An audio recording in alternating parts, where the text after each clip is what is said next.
Shalom Uvracha, mes chers amis, nous sommes dans notre pépite de Rabbi Nachman et nous sommes dans le Likutei Moharan Tanyana, donc la deuxième partie, et le 69 Samertet. Il pose la question, comment ça se fait qu'on a l'habitude de bénir celui qui vient nous servir le haïm, un petit café. On a toujours l'habitude de bénir, merci, tu m'as amené, que Dieu te bénisse, que Dieu te rajoute. Les enfants, tzadikim, verroulé. Pourquoi est-ce qu'on le bénit spécialement? C'est intéressant. Il dit comme ça. Shana Hagim iten bracha la'ish, celui qui est le serveur à qui on lui donne, d'ailleurs, on peut rajouter aussi, comment c'est que tu donnes un pourboire au serveur? Qu'est-ce qu'il a? Quand tu vas à la boulangerie et t'achètes une baguette, tu donnes un pourboire? Tu donnes pas, c'est que le serveur qui vient, qui te donne à boire. Au à la khatuna, on a l'habitude de donner donc une bracha ou alpi mashekatu bazoar. Sheyesh kama dvarim shem nisim venosim. Il y a plusieurs choses qui sont portées et qui portent. Ça veut dire que même si lui-même c'est un fardeau, mais en vérité c'est lui qui te porte. Comme par exemple, il y en avait une fois, il est arrivé à la poste, il lui dit monsieur, votre timbre il n'est pas assez parce que votre colis, il est trop lourd. Il dit quoi? C'est parce que je vais rajouter un timbre, alors le colis va être plus léger. Ça veut dire qu'il croyait que le timbre, eh bien, il va l'aider à porter. Alors en vérité, oui, justement, c'est pas parce que tu vas rajouter un timbre que ça va te porter encore plus. Qu'est-ce que ça veut dire? C'est-à-dire, des fois, tu crois que tu rajoutes quelque chose, mais en vérité, c'est ça. C'est le timbre qui va faire en sorte que tu as le droit d'envoyer ta lettre plus loin. D'accord? Des fois, tu te dis, ah, quoi, je vais porter mon fils, il va étudier la Torah encore, et je vais le supporter encore. T'as pas compris, c'est lui qui te porte. Comme cette histoire qui est très connue.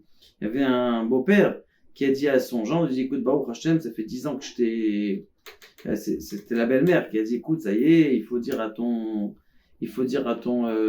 gendre que c'est fini, que tu t'arrêtes de l'aider dans sa parnassa, c'est fini, ça y est, maintenant il doit prendre ses ailes. Alors il dit, écoute, c'est pas grave, il y en a encore 1 an, 2 ans, il a tiré à chaque fois. Au bout de 3 ans, la femme a dit, ah, ça y est, tu laisses, ça suffit, on a besoin d'argent. Bon, d'accord. Et puis il est parti voir son gendre, il dit, écoute, mon fils, ça y est, c'est le moment de venir où tu prends ton envol. Bon, il a dit d'accord, il prend ses affaires, il prend sa femme, ses enfants, tout ce qu'il avait construit, et il va dans une ville où là-bas, il avait déjà une petite parnasse. Ils prennent toutes leurs valises, comment on appelle ça, la calèche et tout ça. Après, je sais pas, 4-5 minutes qu'ils s'en vont, la femme elle, venez, revenez. Qu'est-ce qui se passe? Le beau-père il est mort. Comment le beau-père il est mort? Le beau-père est mort, revenez, on va voir ce qui se passe. Il vient et tout ça, et la femme, elle veut parler le jour de l'enterrement. Elle dit, c'est moi qui ai tué mon mari. Elle dit comme ça. Elle dit, tu as tué son mari, je sais. Elle dit non, parce qu'en vérité, mon mari, il n'avait pas le droit de vivre. Et parce que, par le mérite, ça veut dire son temps imparti de Dieu qui lui avait donné était déjà passé. Mais parce que on donnait la pitance à notre fille et à notre fils qui a étudié la Torah, grâce à ça, Dieu, il a dit, puisque tu nourris des bouches, alors je te laisse encore. Et donc, ce qui s'est passé, c'est que moi, je lui ai poussé à arrêter de lui donner sa pitance, et à cause de ça, alors, alléluia, il n'y avait plus de raison qu'il soit là. Donc, des fois, tu lui dis, ouais, c'est moi qui le nourris, c'est pas lui, c'est toi qui le nourris, c'est lui qui te nourrit. Donc, c'est ce qu'il dit ici, ce qui est marqué dans le Zohar Pekoudé, très intéressant, Dvarim Shem Nisim Venosim. Des fois, tu lis le Zohar, tu comprends pas ce que les autres sages, eux, ils lisent et ils t'apprennent quelque chose d'autre alors que toi, tu l'as lu aussi. V'choshev sham kama dvarim shem nisim, deinu shenosim otam, be'emet elu advarim, em nosim, comme on vient en grec, kigon amerkava, shei niset venoset, v'chen Aaron.